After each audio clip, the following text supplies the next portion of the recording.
രാത്രി ഒരു 8:30 ആയപ്പോഴത്തേനും വെറുതെ വീട്ടിലിരിക്കേണ്ട, അന്നാ ഒന്ന് എല്ലാവർക്കും കൂടെ പുറത്തേക്ക് ഇറങ്ങിയേക്കാലോ എന്ന് വിചാരിച്ചിട്ട് നേരെ ലുലുവിലേക്ക് വെച്ച് പിടിച്ചു. എല്ലാവരും ഷോപ്പിങ്ങും ഒക്കെ കഴിഞ്ഞ് തിരിച്ചു പോകുന്ന സമയത്തേക്കാണ് ഞങ്ങൾ അങ്ങോട്ടേക്ക് കയറി ചെല്ലുന്നത്. അതെല്ലാ തവണയും അങ്ങനെ തന്നെയാണ് കേട്ടോ. നമ്മളവിടെ ചെന്ന് കുറച്ച് സാധനങ്ങളൊക്കെ വാങ്ങിച്ച് അതുവഴി കുറേ നേരമൊക്കെ ഇറങ്ങി നടന്ന് വീട്ടിലേക്കൊക്കെ വരുമ്പോൾ നമുക്ക് കിട്ടുന്നൊരു സന്തോഷം. ഈ ജോസ്കോയിലേക്ക് ഞാൻ നോക്കി നിന്നപ്പോഴത്തേന് എൻ്റെ കെട്ടിയവൻ പറഞ്ഞു, നോക്കല്ലേ മീര നോക്കല്ലേ, അങ്ങോട്ടേക്ക് പോകാൻ ഇഷ്ടം പോലെ കാശ് വേണ്ടി വരുമെന്ന്.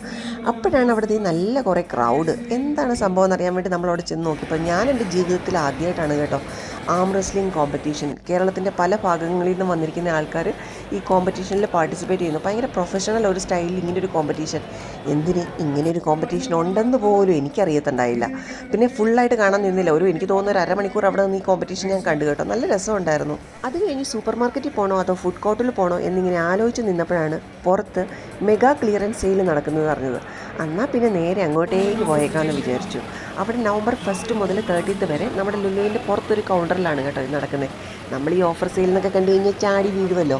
അപ്പം നല്ല വല്ല ഡ്രസ്സ് ഉണ്ടെങ്കിൽ നമുക്കൊന്ന് നോക്കാം എന്നുള്ള ഇതിലാണ് അങ്ങോട്ടേക്ക് കയറി ചെന്നത്. ഓഫറൊക്കെ കണ്ടപ്പോൾ നല്ല രസമുണ്ട്, ബൈ 2 get 3 ഫ്രീ എന്നൊക്കെ പറഞ്ഞിട്ടൊക്കെ ഉണ്ടായിരുന്നു. പക്ഷേ എല്ലാത്തിൻ്റെയും വില നല്ല കൂടുതൽ പോലെ എനിക്ക് തോന്നി.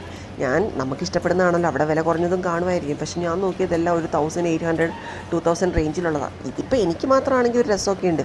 എനിക്ക് മാത്രം എടുത്താൽ പോരല്ലോ, ഞാൻ 2 എടുക്കുമ്പോൾ എൻ്റെ മോള് 2 എടുക്കൂലേ. അങ്ങനെ വരുമ്പോഴത്തേനും നമ്മുടെ ചീട്ട് കീറും. അതുകൊണ്ട് പിന്നെ ഞാൻ അവിടെ നിന്നൊന്നും എടുത്തില്ല. അവിടുന്ന് ഞങ്ങൾ നേരെ ഹൈപ്പർ മാർക്കറ്റിലേക്കാണ് പോയത്. പോയ വഴിയിൽ നല്ല ഇയറിങ്സും മാലയൊക്കെ അങ്ങനെ കണ്ടൊക്കെ പോയി. ഹൈപ്പർ മാർക്കറ്റിൽ പക്ഷേ അങ്ങനെയല്ല, ഞങ്ങൾ നല്ല അത്യാവശ്യം കുഴപ്പമില്ലാത്ത ഷോപ്പിംഗ് അവിടെ നടത്തിയിട്ടുണ്ട്. ലുലുവിൽ മാത്രം കിട്ടുന്ന ഒരു പ്രത്യേകം ചിക്കൻ സാൻഡ്വിച്ചും കേക്ക്സും അതാണ് അവിടുത്തെ ഹൈലൈറ്റ് എന്ന് പറയുന്നത്. അങ്ങനെ അവിടുന്ന് അതെല്ലാം വാങ്ങിച്ച് രാത്രി തിരിച്ച് വീട്ടിലേക്ക് വന്നു. ഇത്രയും നടന്നതുകൊണ്ടിട്ടൊക്കെയാണെന്ന് തോന്നുന്നു വീട്ടിൽ വന്നപ്പോൾ നല്ല വിശപ്പ്. ഇതാണ് എൻ്റെ സാൻഡ്വിച്ച്. ഞാൻ എപ്പോൾ ലുലുവിൽ ഹൈപ്പർ മാർക്കറ്റിൽ പോയി കഴിഞ്ഞാൽ ഈ സാൻഡ്വിച്ച് ഇല്ലാതെ പോരത്തില്ല. ഇതെങ്ങാനും കിട്ടിയില്ലെങ്കിൽ എന്ത് വിഷമാണെന്നറിയോ. പിന്നെ വന്നപ്പോൾ ശരിക്കും പറഞ്ഞാൽ വലിയ വിശപ്പൊന്നും ഉണ്ടായിരുന്നില്ല.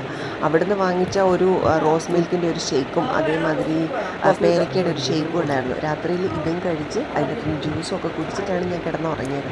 അപ്പോൾ ഇത്രയേ ഉള്ളൂ. വീഡിയോ ഇഷ്ടപ്പെട്ടിട്ടുണ്ടെങ്കിൽ തീർച്ചയായും ലൈക്ക് ചെയ്യണം, സബ്സ്ക്രൈബ് ചെയ്യണം. മറ്റൊരു വീഡിയോ ആയിട്ട് വീണ്ടും വരാം. ബായ്.